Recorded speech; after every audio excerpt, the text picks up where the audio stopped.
ओम शांति।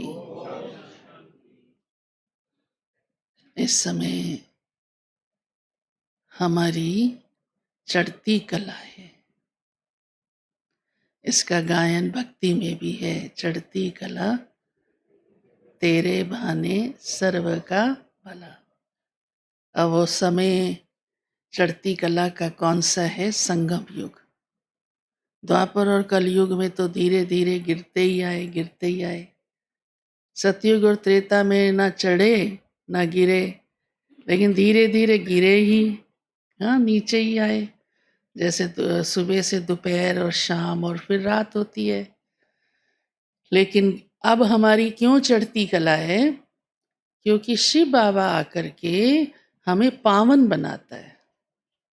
चढ़ती कला का जो आधार है वो है पवित्रता। तो जितनी हमारी पवित्रता की शक्ति बढ़ती जाएगी तो आत्मा चढ़ती जाएगी। उसी आत्मा का उत्थान होता है, वही आत्मा आगे बढ़ जाती है जिसकी पवित्रता की शक्ति ऊंची होती है। क्योंकि पवित्रता से बाबा ने हम बच्चों को पांचों विकारों पर जीत पाना सिखलाया है। आत्मा के श्रेष्ठ कर्मों की गति आरंभ हो जाती है और उसी से ही चढ़ती कला होती है।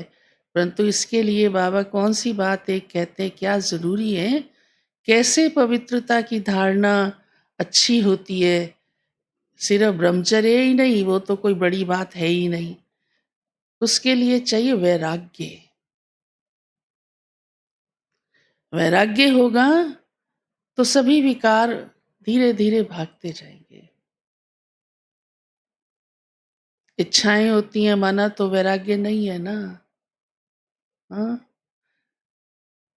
कोई भी विकार तंग करता है, अहंकार रहता है, लोभ आता है, मोह आता है, वैराग्य नहीं है ना, भले ब्रह्मचर्य धारण किया हुआ है। तो बाबा इसलिए हम बच्चों को बहुत सूक्ष्म रहस्य सुनाते हैं। वैराग्य इस समय बाबा हम बच्चों को सही पहचान दे करके, जब पता चल जाता है ये पुरानी दुनिया और नई दुनिया क्या है, तो वैराग्य आता है कि ये कितनी गंदी दुनिया है, कितनी दुखी दुनिया है। दूसरी बात आज बाबा ने कही है आत्मा स्वयं ही अपनी मित्र है और स्वयं ही अपनी शत्रु है। कोई किसी का ना शत्रु है, कोई किसी का ना मित्र है। गीता के अंदर भी ये महावाक्य आते हैं। क्यों बाबा कहते हैं स्वयं ही अपनी मित्र है, स्वयं ही अपनी शत्रु है? इसका आधार क्या है? हाँ? हाँ? जैसा हमारा कर्म होगा। कर्म बलवान है।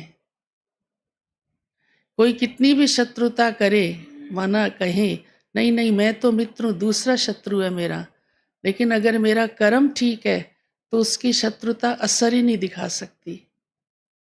इसीलिए दिखाते हैं ना, राम लक्ष्मण जब तीर चलाते थे तो रावण तक पहुंचता था, रावण चलाता था तो वापिस चला जाता था, जबकि उसका और जहरीला होता था।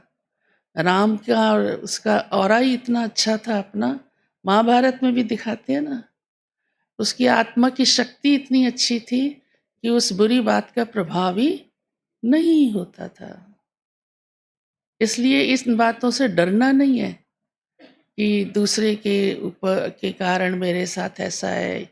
जो भी बड़ा आजकल तो इसका बड़ा उल्टा सुल्टा विस्तार है। अपनी शक्ति, अपनी पवित्रता को बढ़ाओ बस। अपने मित्र बनो।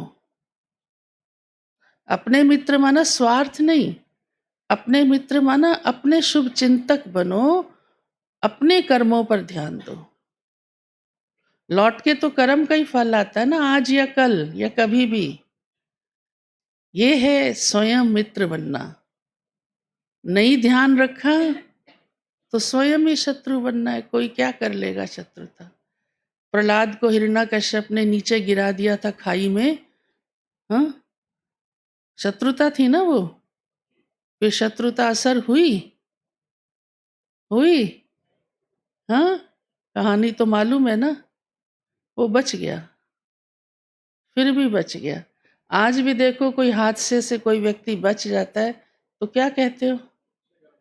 तुम्हारे कोई अच्छे कर्मों का फल था, चाहे बचाया किसी और नहीं हो। निमित्त कोई मनुष्य बनाओ, कोई साधन बनाओ, परंतु कह वो भी क्यों बचाने आया? क्योंकि इसके अच्छे कर्मों का फल था। तो ये ध्यान रखकर चलने से हमारा जीवन बहुत ऊंचा और महान बन जाता है। साथ ही बाबा धारणा की बातें भी हम बच्चों को और गहरी सुनाते हैं। बाबा ने आज कहा है, दैवी गुण तो धारण करने ही है। कल भी कहा था, किसी को भी दुख नहीं दो। अपने आप से वो दुखी होता है, अपने संस्कारों के कारण दुखी होता है, वो उसका हिसाब किताब। हमको नहीं देना, हमें सत्य राह बतानी है। और कौन सी बात बाबा कहते हैं आप नहीं कर सकते? किसी को भी उल्टा सुल्टा रास्ता नहीं बताओ, नहीं तो उसका जीवन का सत्यानाश का बोझ किसके ऊपर आएगा? कोई कोई कह देते ना, तुम यहाँ नहीं आना, इससे बड़ा पाप और क्या होगा? हाँ, कोई कायदे में नहीं है, मर्यादा में नहीं है, हाँ, यहाँ के अनुसार नहीं है, वो भी निमित्त बहन को कहने की अथॉरिटी है, औरों को नहीं। अगर कुछ लगता है बेकायदे तो निमित्त बहन को बताओ, वो कहेगी कि देखो यहाँ के अनुसार आप नहीं हो, आप यहाँ नहीं आ सकते या आप यहाँ नहीं रह सकते। कोई कोई बता जाते हैं इस फलानी को यहाँ क्यों रखा हुआ है, तो निमित्त जाने, ठीक है ना। तो आज बाबा ने ये बात भी कही है, किसी को उल्टा रास्ता मत बताओ, मत बताओ, बोझ चढ़ जाएगा। कई कई ऐसी बातें कुछ कुछ बोल देते हैं, तो है भी, अगर दिखता भी है, सत्य भी होती है ये बात कि वो राइट नहीं है वो आत्मा, तो बताओ। लेकिन इधर उधर बताने से या उसको कहने से तो आपका ही भी कर्म बन जाएगा। तो ऐसा बाबा कहते हैं उल्टा सुल्टा रास्ता नहीं बताओ। हाँ, कोई कहेंगे यहाँ नहीं आओ, वहाँ जाओ, ऐसे नहीं करो, वैसे करो, पता नहीं क्या क्या बोलते रहते हैं। हाँ, सब नहीं, जो भी कोई कोई ऐसा कोई इक्का दुक्का होता भी है।